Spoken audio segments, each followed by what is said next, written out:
But every blessing also has a burden. And I want you to get that on one side, a blessing is a benefit, but on the other side, there is always a burden. But wait, what makes a blessing is because the benefit outweighs the burden. And I want you to get this. If you can have a blessing, it's not because that the blessing don't have a demand, but it's that the benefits greatly outweigh the demand. That's what makes it a blessing.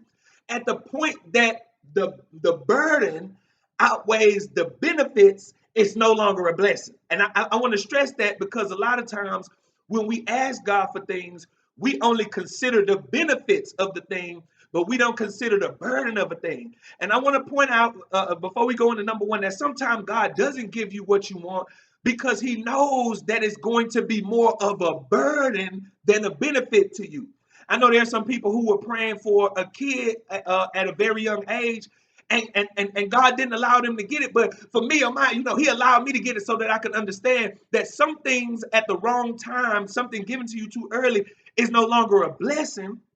Why? Because the burden at that point outweighs the benefit of a thing. You get what I'm saying? And so, but they were praying to God as though a king would be a blessing for them.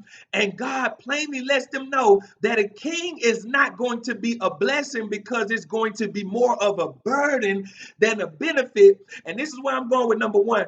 But they still want one anyway.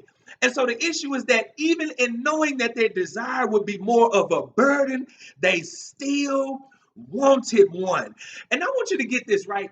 I want you to get this because for everything that you ask, I want you to understand that every blessing comes with responsibility or a burden, if you will. And sometimes you can want a thing so bad that you overlook how much you have to compromise in order to get it. Sometimes have you ever been there? I don't know if that's just me, but I have wanted things just looking at the benefit, not considering how much of a burden it would be. And because I want it so bad, I didn't consider how much it would cost for me not to get it, but to keep it. And we do this oftentimes because you overlook the reality of having a thing because you're captivated by the idea of having a thing. And I tell people this all the time. Be careful what you pray for. Because what you think you want, you may not actually want. And this is one of the main things I saw about this when I started reading about them asking God to get him a king. And God simply tells them, look, he's gonna want to do this. Y'all gonna have to pay more taxes. He's gonna be more of a burden on y'all. But they still want it anyway. How many times have you in your life, right, thought you wanted something, and instead of God not giving it to you, he gave it to you just to show you that that's not really, come on, not really what you wanted.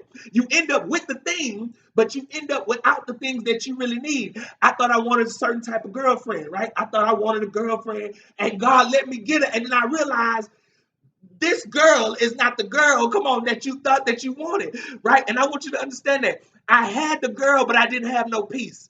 I had the girl, right, but I didn't have no joy. I want you to understand that sometimes you don't recognize the things that you have to give up in order to get what it is. And when God tells you no, he told you no for a reason. But